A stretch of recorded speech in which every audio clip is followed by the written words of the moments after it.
اللہ کو محتاج پسند ہے جو دوسروں کے ڈپینڈ کر کے رہے، یا اوپر والا ہاتھ پسند ہے؟ اوپر والا ہاتھ۔ صحت مند آدمی خوش رہتا ہے، دوسروں کو بھی خوش رکھتا ہے۔ بیمار ہو گئے دوسروں پہ بوجھ بنے ہوئے۔ میرے والد صاحب کی اللہ مغفرت فرمائے، ہم پاکستان نیوی سے ریٹائر ہوئے تھے تو سارے کام خود کرتے تھے، ٹھک ٹھک ٹھک ایسے، ہمیشہ چلتے پھرتے ایکٹیو دیکھا۔ وہ اپنے لیے جس چیز کی سب سے زیادہ دعا مانگتے تھے، اے اللہ کسی کا محتاج نہ کرنا۔ جو آدمی خوددار ہوتا ہے نا، خوددار، وہ کبھی بھی یہ نہیں چاہتا کہ میں دوسروں پہ ڈیپینڈ کرنا شروع کر دوں، وہ کبھی بھی نہیں چاہتا۔ میرے والد صاحب کے بارے میں اگر میں یہ کہوں کہ ساری زندگی کبھی کسی سے قرضہ نہیں لیا تو شاید میں غلط نہیں ہوں گا۔ وہ کمیٹی بھی نہیں ڈالتے تھے، صحیح ہے نا، کمیٹیاں نہیں ڈال، جیسے ہوتا ہے نا لوگوں کی عادت ہے کمیٹیاں ڈال، نکلیں گے تو یہ کریں گے، نا میں نے کہا کمیٹی بھی نہیں ڈالنی ہے، جتنا ہے جیب میں اسی پہ بس، جو ہوگا اسی پہ ہوگا۔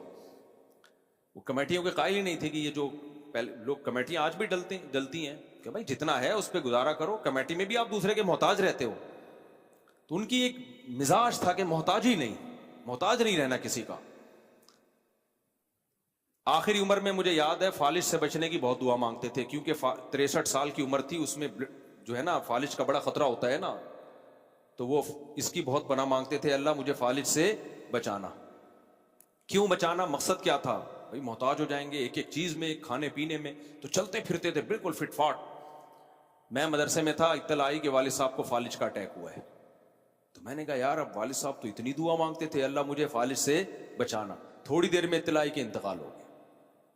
تو مجھے لگا کہ اتنا تو کر لیا نا اللہ نے کہ بستر پہ نہیں لٹایا، نماز کے انتظار میں بیٹھے ہوئے تھے عشاء کی جماعت میں، وہیں فالج کا اٹیک ہوا ہے، اقامت ہو رہی ہے، اپنے پاؤں پہ چل کے آئے ہیں مسجد، ایسے تگڑ تگڑ، جیسے میری نہیں ویڈیوز آ رہی ہوتی ٹھین ٹھین جا رہا ہوں ایسے والد صاحب کی بڑی کڑک چال تھی، میری تو ایسی نہیں ہے لیکن بہت کڑک چال تھی والد صاحب کی، آواز بھی بڑی خاندانی رکھی ہوئی تھی انہوں نے، کوئی کہہ نہیں سکتا تھا کہیں سے بھی ان میں بڑھاپے کے اثرات ہیں۔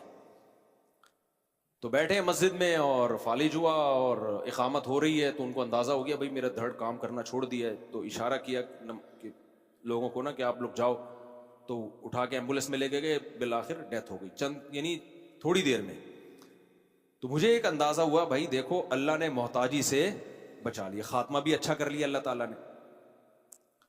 تو طاقتور اگر آپ ہوگے تو دوسروں کے محتاج بولو نہیں ہو، اس نیت سے آپ جم جاؤ، اس نیت سے آپ جاگنگ کرو، ایکسرسائز کرو کہ بھائی صحت اچھی ہوگی، محتاج کس کا رہوں گا؟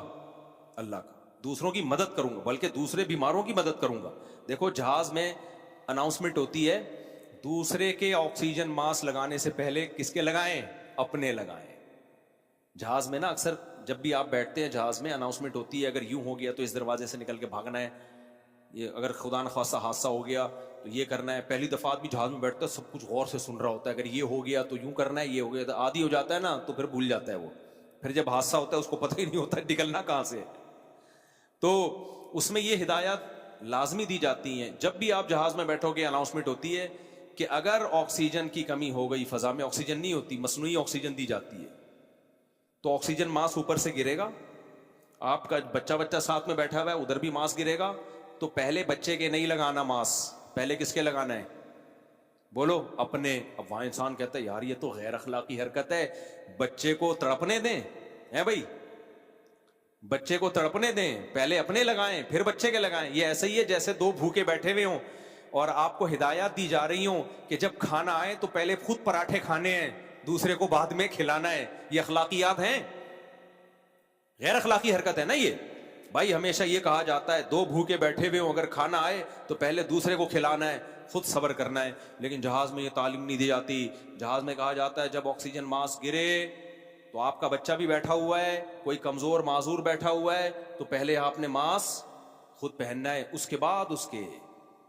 بالکل صحیح تعلیمات ہیں، اس لیے کہ اس کے آپ نے ماسک لگا دیا اور اتنی دیر میں آپ کی حالت غیر ہو گئی تو اس کا ماسک بھی سیٹ کرنے کے قابل نہیں رہو گے آپ، اور کوئی بھی ایمرجنسی ہو اس کی، کوئی آپ مر گئے تو وہ بچہ تو گیا کام سے، جو سرپرست ہی تو سرپرست سب سے پہلے خود اپنے آپ کو اسٹیبل کرے تاکہ پھر دوسرے کو کی مدد کرنے کے وہ قابل ہو جائے۔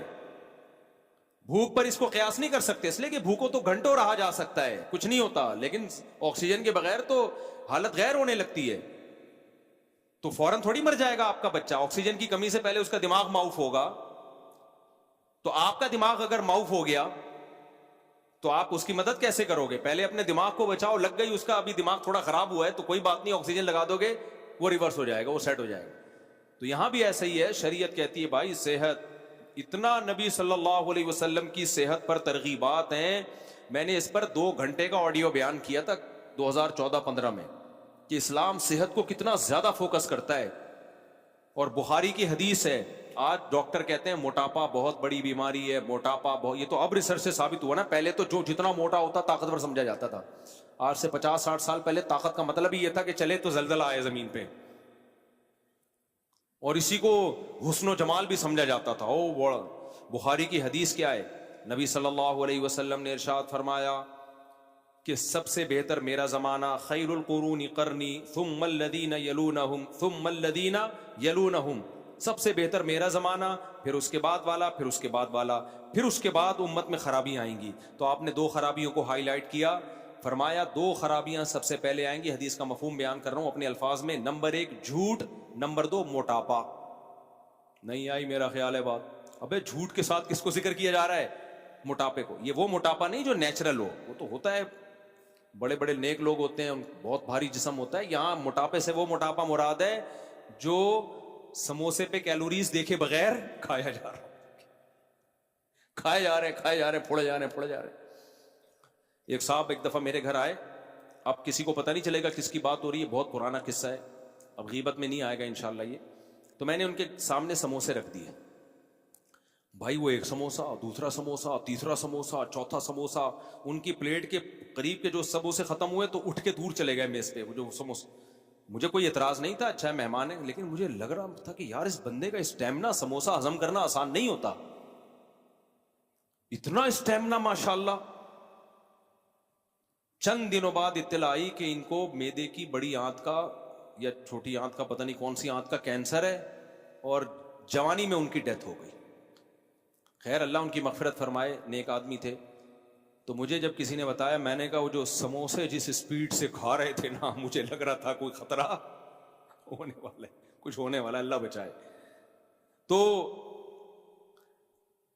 اس لیے اگر کوئی ورزش کرتا ہے میرے بھائی اس نیت سے کہ میرا ہاتھ اوپر رہے، میں لوگوں کی کمزوروں کی مدد کروں، میں ایک صحت مند معاشرہ تشکیل دوں.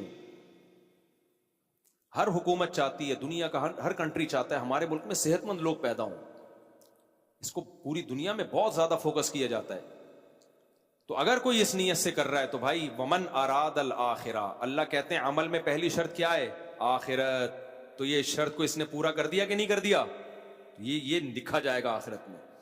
نبی نے کیا فرمایا؟ ایماندار تاجر قیامت کے دن پیغمبروں کے ساتھ ہوگا. اور آپ نے فرمایا جو اس لیے دولت کماتا ہے، تجارت کرتا ہے تاکہ عفت کے ساتھ زندگی گزارے. عفت کا مطلب ذلیل نہ ہو لوگوں کے سامنے، یار پیسے مل جائیں گے بھائی، یار تھوڑے بچوں کی فیس دینی ہے یار. یہ بیچارے ایسے کر رہے ہوتے ہیں نا، یار وہ ایسا ہے کہ شادی ہونے والی کچھ ہے ہی نہیں گھر میں یار. تو یہ نا، ابے یار وہ دلہن کیا بولے گی بھائی، یار یہ دلا دو، یار وہ دلا دو، یار یہ کر دے، یار گٹکے کے پیسے بھی نہیں اب تو نکل رہے. اس سے بہتر نہیں ہے ہاتھ آپ کا کیا ہو؟ اوپر ہاتھ آپ دے رہے ہو لوگوں کو. تو اس نیت سے کوئی دولت کماتا ہے تو نبی نے فرمایا قیامت کے دن انبیاء اور صدیقین کے ساتھ ہو. تو سب سے پہلی شرط اللہ نے کیا بیان کی؟ بولو، من اراد الآخرہ. اس لیے میں لوگوں سے کہتا ہوں ذاتی گھروں میں دلچسپی مت لو، دنیا مسافر خانہ ہے. اللہ نے اضافی پیسہ اگر دے دیا تو پھر اس نیت سے گھر بناؤ، کوئی بات نہیں، ہم مر جائیں گے تو کوئی ایسا مسئلہ نہیں ہے، بعد والے رہ لیں گے اس میں.